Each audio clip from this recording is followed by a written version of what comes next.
നമസ്കാരം, എല്ലാവർക്കും പ്രവാസി മലയാളിയിലേക്ക് സ്വാഗതം. കഴിഞ്ഞ വർഷത്തെ അറബ് മേഖലയിലെ ഏറ്റവും സ്വാധീനമുള്ള നേതാവായി സൗദി കിരീടാവകാശിയും പ്രധാനമന്ത്രിയുമായ മുഹമ്മദ് ബിൻ സൽമാൻ രാജകുമാരൻ തിരഞ്ഞെടുക്കപ്പെട്ടു.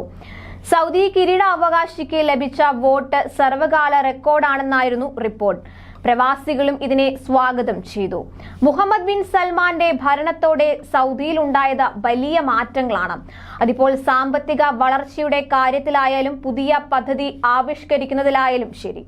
എന്നാൽ ഇപ്പോൾ പുറത്തു വന്ന റിപ്പോർട്ട് വളരെ നിർണായകമാണ്. നേട്ടങ്ങളുടെ കണക്കുകൾ എണ്ണി പറയുമ്പോഴും ഭരണത്തിൽ ഒരു കരിനിഴലായി വീണിരിക്കുകയാണ് പുതിയ റിപ്പോർട്ട്. അതായത് മുഹമ്മദ് ബിൻ സൽമാന്റെ ഭരണത്തോടെ വധശിക്ഷകൾ ഇരട്ടിയായതായാണ് റിപ്പോർട്ടിൽ പരാമർശിക്കുന്നത്. ഗാർഡിയനാണ് ഇത് സംബന്ധിച്ച റിപ്പോർട്ട് ഇപ്പോൾ പുറത്തുവിട്ടിരിക്കുന്നത്. എന്നാൽ ഈ റിപ്പോർട്ടിൽ സൗദി ഇതുവരെ പ്രതികരിച്ചിട്ടില്ല. രാഷ്ട്രീയ എതിരാളികൾക്കെതിരായ അടിച്ചമർത്തലിന്റെയും വിയോജിപ്പുകളോടുമുള്ള അസഹിഷ്ണുതയുമാണ് വധശിക്ഷ നിരക്ക് കുത്തനെ ഉയരാൻ കാരണമെന്നും റിപ്പോർട്ടിൽ പരാമർശിക്കുന്നു.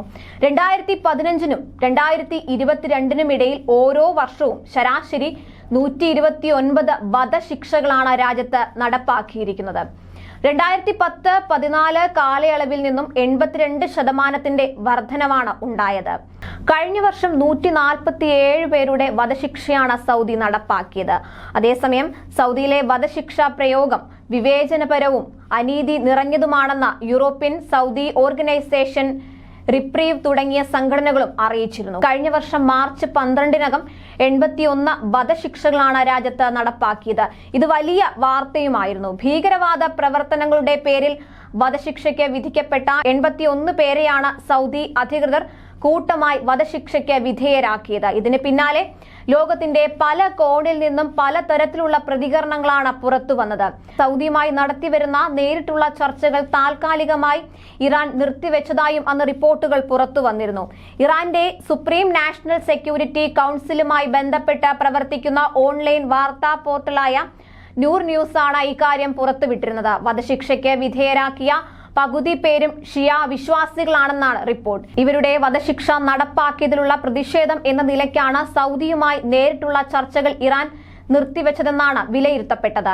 അതേസമയം അതുപോലെ ഒറ്റയടിക്ക് 7 പേരുടെ വധശിക്ഷ കുവൈറ്റ് നടപ്പാക്കിയതിനെതിരെ വലിയ വിമർശനങ്ങൾ ഉയർന്നിരുന്നു.